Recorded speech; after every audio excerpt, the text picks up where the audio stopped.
É isso aí, gente. Então, como a gente está vendo, né, pesquisas recentes têm investigado o uso da polilaminina como uma alternativa promissora no auxílio à recuperação de lesões medulares.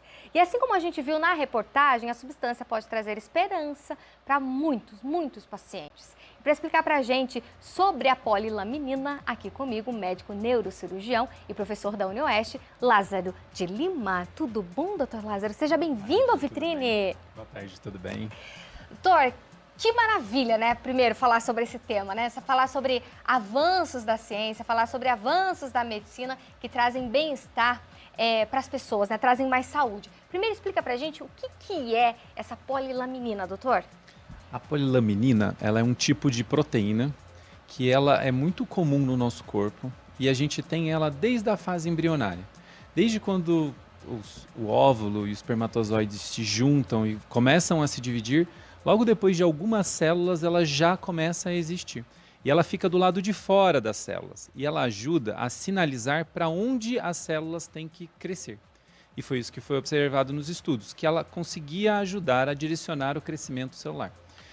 E o que ela faz especificamente nessa parte neurológica? Ela ajuda no crescimento do axônio, que é o fio que leva a informação elétrica. Então, tudo que a gente pensa, tudo que a gente imagina fazer, fica lá no nosso cérebro, lá num neurônio.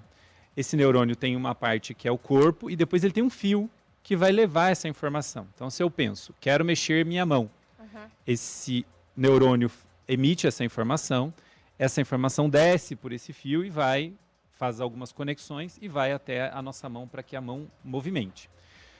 Os pacientes com lesão medular, eles acabam tendo uma interrupção nesse ciclo. E é aí que a polilaminina entra. Entendi. E assim, doutora, como a gente viu ali na reportagem, por exemplo, é por meio de cirurgia, a gente viu que é uma aplicação, mas tem que ser em centro cirúrgico, como que é isso? É uma aplicação em centro cirúrgico porque é um procedimento complexo. É um procedimento que envolve a injeção deste medicamento dentro da medula do paciente. Então, você imagina que a gente tem tudo saindo do cérebro por um grande canal e tudo descendo por um grande tubo. E esse tubo é o tubo que leva todas as informações para o nosso corpo. Então, ele é um tubo muito importante. E ele fica dentro de um arcabouço ósseo, todo revestido. E a gente faz a injeção dentro desse tubo, digamos assim. E temos que encontrar o ponto certo de aplicação. Então, é uma cirurgia complexa nesse ponto de vista. Entendi. A gente viu ali também que a Ellen falou, olha, que o rapaz, né, que foi beneficiado, ele tinha os requisitos, né, os pré-requisitos para receber e tal. Então, digamos assim, são muitos pacientes que vão poder se beneficiar, mas há algum tipo de paciente, doutor? Sim, nesse momento a substância ela está em pesquisa. Então, quando você está numa pesquisa, você tem que direcionar inicialmente para um grupo de pacientes e ver como é que vai ser o benefício nesse grupo de pacientes. Nesse momento, a pesquisa ela se volta para pacientes com lesão no estágio mais grave. Quer dizer, aquele paciente que ele não movimenta nada e não sente nada. Então, esse é um dos critérios. Pode ser que no futuro, caso demonstrada a funcionalidade nesses pacientes, possa ser reportado para outros pacientes também, possa ser usado em outros pacientes também. Mas nesse momento está com esse público mais grave, digamos assim. E assim, importa há quanto tempo, por exemplo, que essa pessoa está sem movimentar os membros, doutor, que está com essa lesão medular? Sim, nesse momento do uso, está sendo usado para pacientes com lesões agudas, recentes. Então, o paciente tem menos de 72 horas, no máximo 90 dias, no máximo 3 meses. Tem essa margem de tolerância. Porque às vezes é difícil você conseguir liberar toda a medicação e fazer a aplicação em menos de 72 horas. Então, tem essa janela que parece que beneficia. Em estudos em animais, foi usado até em animais com lesões antigas, mais de 3 meses. E se demonstrou eficácia nesses animais. Mas o estudo nos pacientes está nessa margem.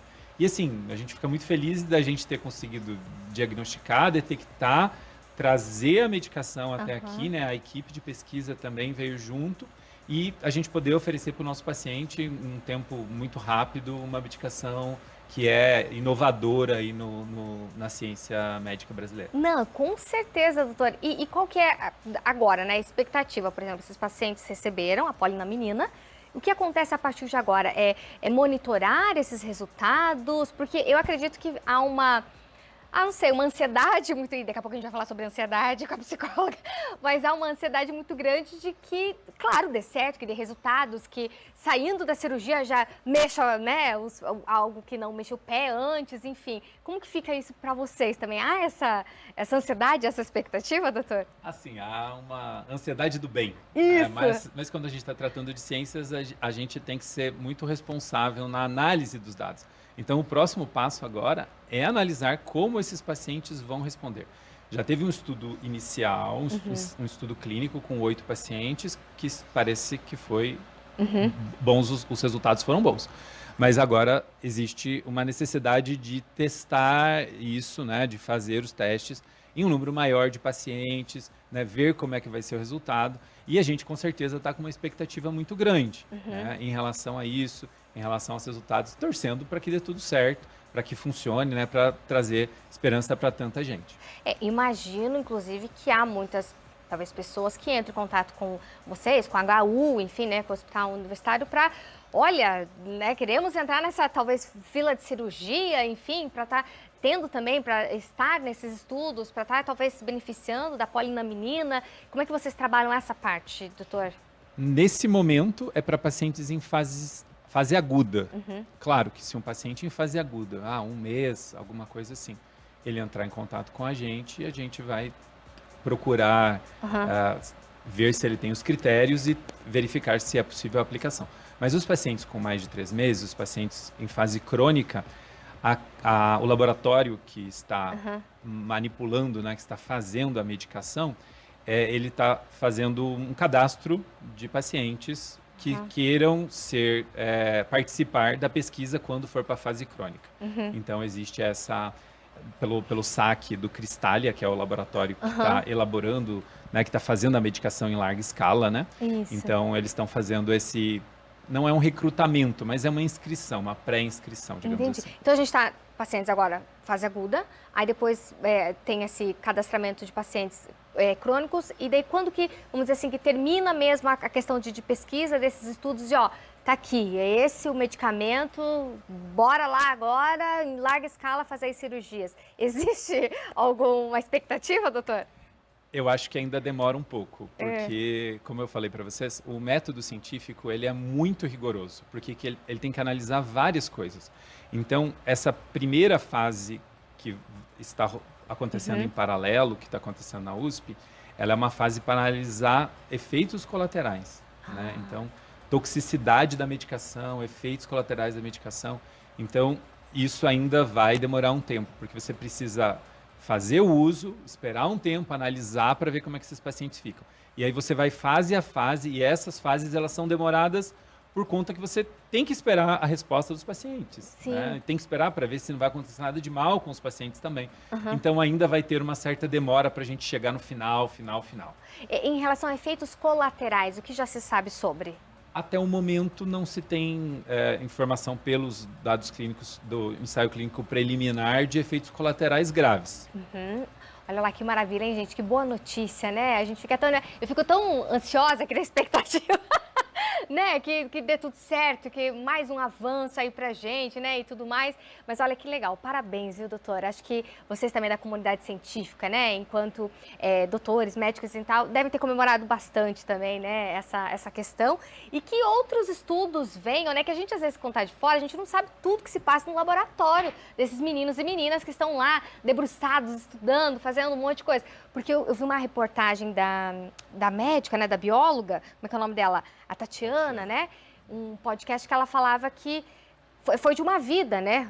20, 30 anos, desde que ela começou, que ela já estudava sobre a polinaminina e que daí foi se encontrando para isso. Então, assim, a gente vê que é estudo de vida que, de repente, para a gente agora a gente quer tudo para ontem, mas a gente tem que esperar, né? Com cautela, tudo que a ciência nos mostra, né, doutor? Sim, esse trabalho mostra a capacidade, né, da pesquisa brasileira, mesmo que a gente faça com toda dificuldade, mas mostra que o brasileiro tem capaz, o Brasil tem essa capacidade de desenvolver pesquisa, de trabalhar com pesquisa e que pode beneficiar a nossa população inicialmente e depois poder expandir essa pesquisa para o mundo todo. Perfeito, doutor Lázaro, muitíssimo obrigada pela presença aqui no Vitrine Revista. Até uma próxima, espero que em breve, para você falar, Patrícia, os estudos estão avançando a larga escala, logo aí já estamos naquele ponto que você queria tanto saber. Muito obrigado pela oportunidade. Até a próxima. Até a próxima. Bora lá, vamos seguindo.